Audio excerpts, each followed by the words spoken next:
Bismillahirrahmanirrahim.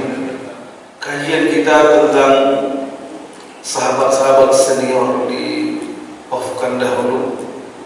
Sudah tahu apa gerangannya, padahal ada dua pertemuan lagi tentang kisah sahabat Ali bin Abi Thalib. Dua pertemuan itulah yang sangat-sangat serunya.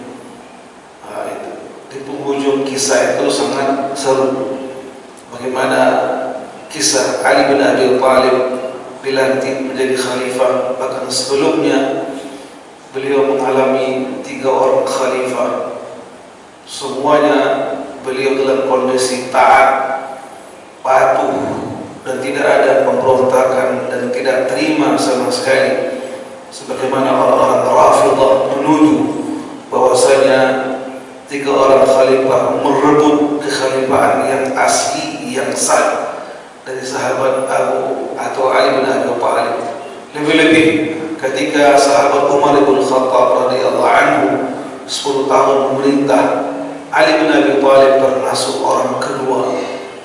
Bahkan selalu Umar bin Khattab mengatakan, seandainya saya memimpin tidak ada di sampingku Ali bin Abi Thalib, Umar akan binasa.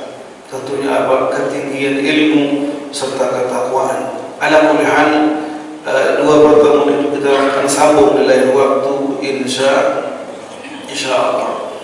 Jemaah sekalian, kenapa kita memilih judul pada pagi hari ini tentang maafkanlah saudara? Maaf atau kalimat as-samahah atau kalimat al-afu atau kalimat as-safhu, ya, dua kalimat itu al-afu dan as-safhu, kedua-duanya bahasa Al-Quran.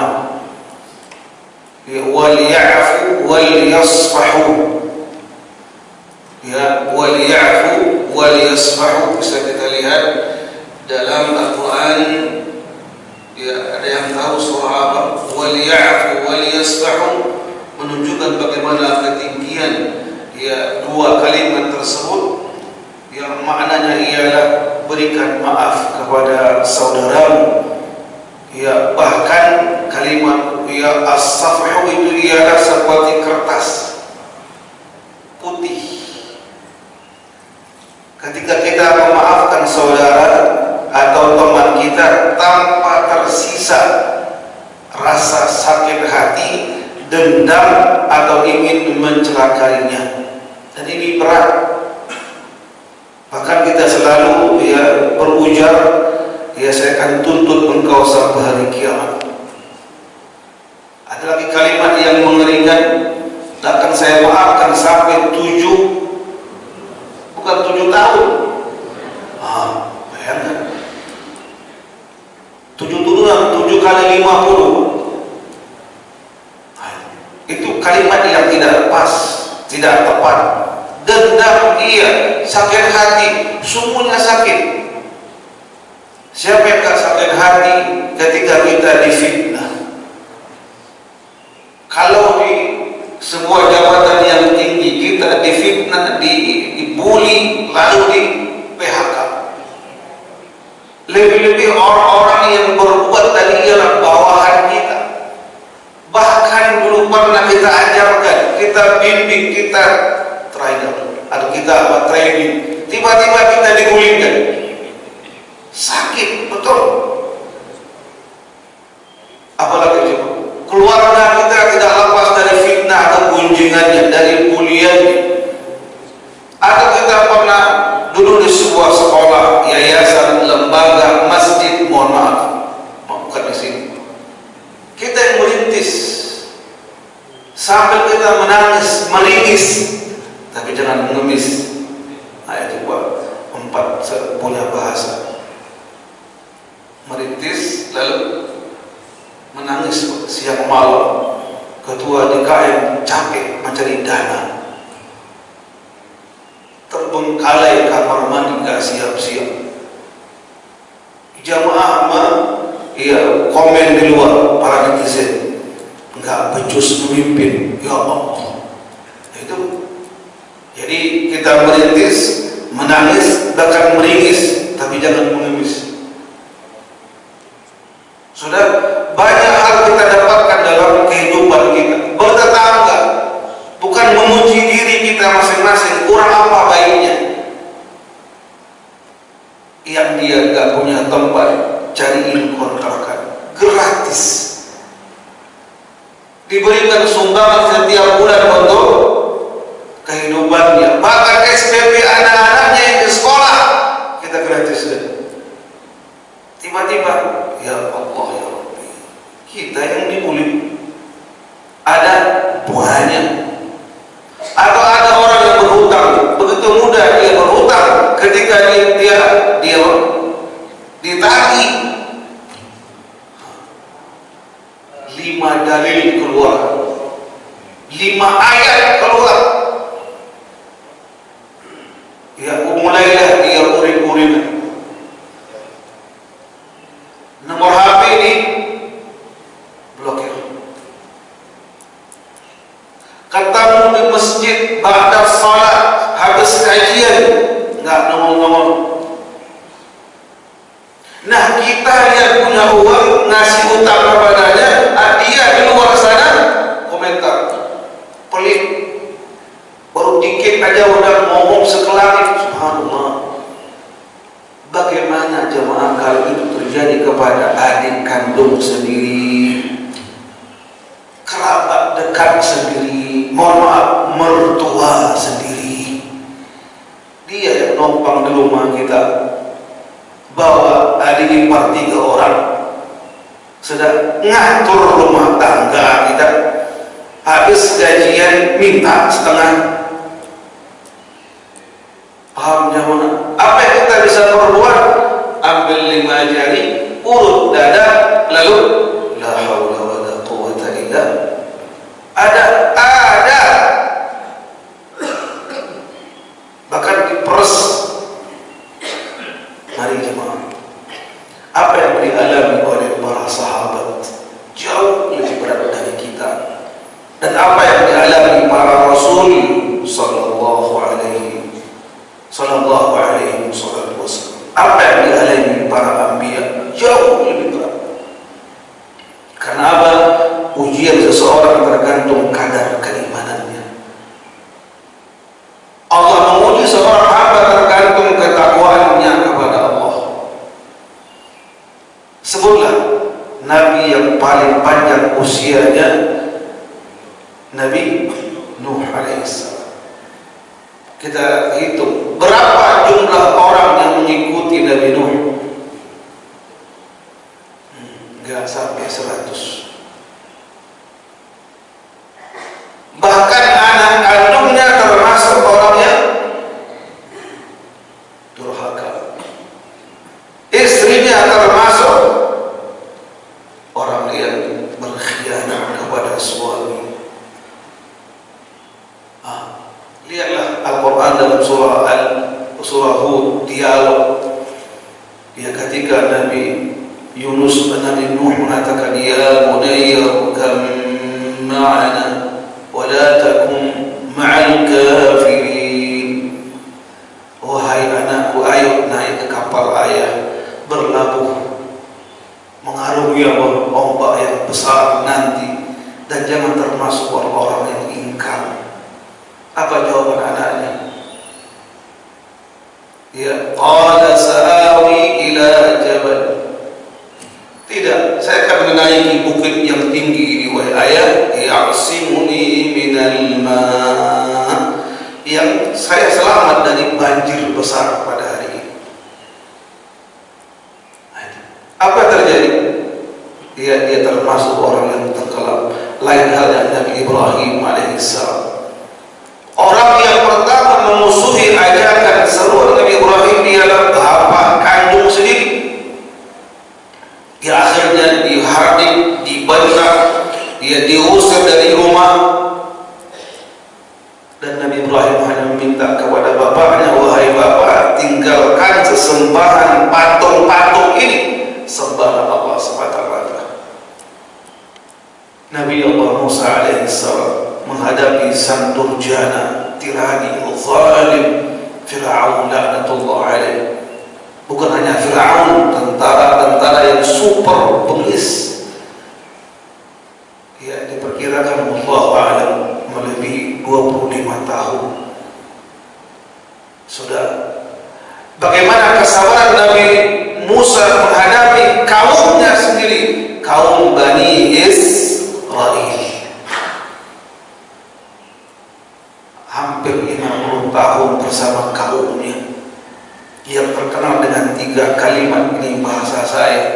sekalian, yang sangat rewel, yang kedua sangat bawel, yang ketiga sangat ngeyel.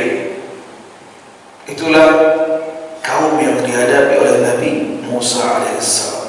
Lihat kisah Nabi Isa, lahir saja dituduh anak zina. Lalu ibunya, ya Bunda Maryam alaihissalam, seorang penzina. Lalu siapa pelakunya? Siapa yang mengasuh Sayyidah Maryam sampai dia besar di mihrab Baitul Maqdis?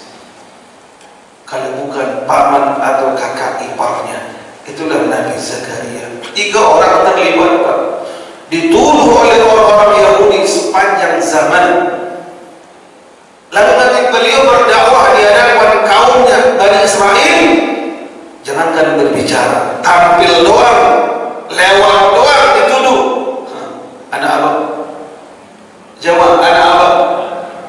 Begitulah para anbiya.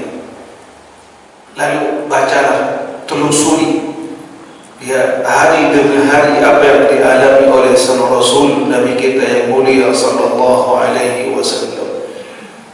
Awal dakwahnya 3 tahun diam-diam. Kemudian ketika tahun keempat kenabian, ia datang perintah untuk menyampaikan secara terang-terangan, disebut dengan da'watun jahriyatun. Siapa orang yang pertama menentang? Dan Nabi hanya meminta kepada kaumnya, ayyuhan nas, wahai manusia, qulu, ucapkan kalimat la ilaha illallah tuflihu, kalian pasti sukses. 4 kata. Apa itu? 4 kata loh, nggak ada yang kelima. Apa? La ilaha illa Allah. Itu yang ditolak paman kandung sendiri dengan kalimat yang sangat kasar, dan tidak Allah biarkan 1 detik pun.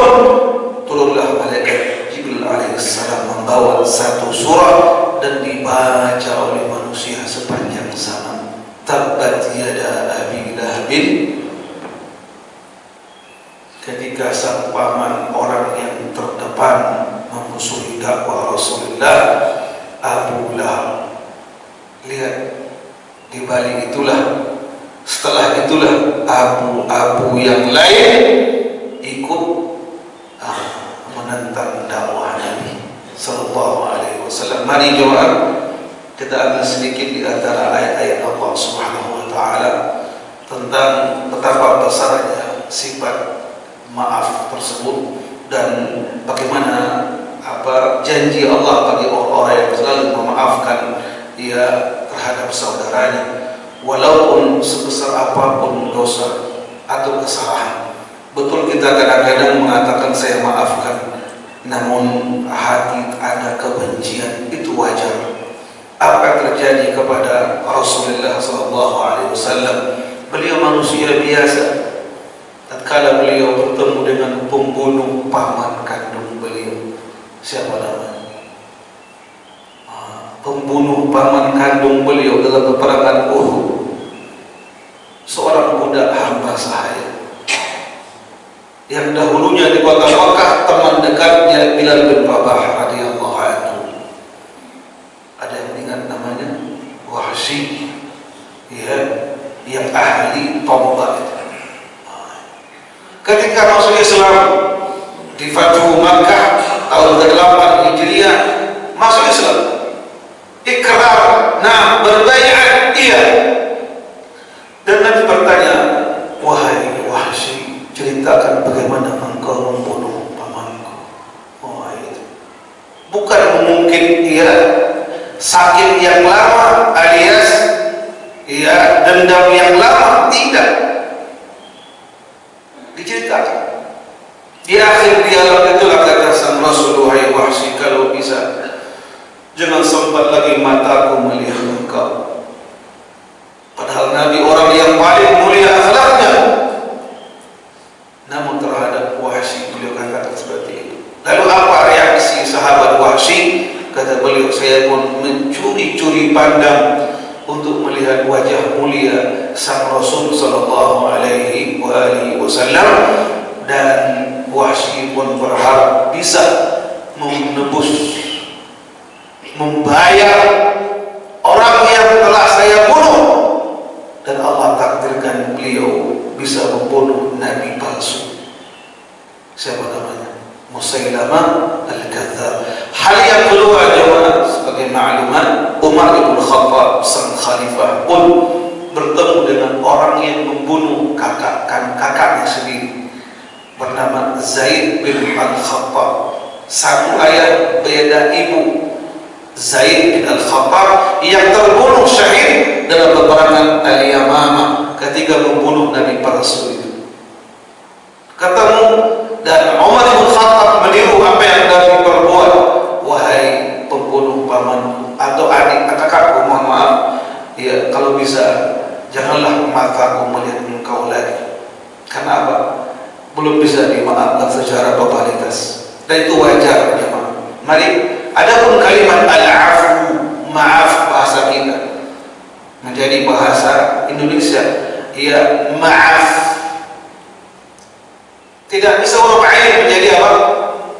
Maaf. Apa bahasa Jawanya?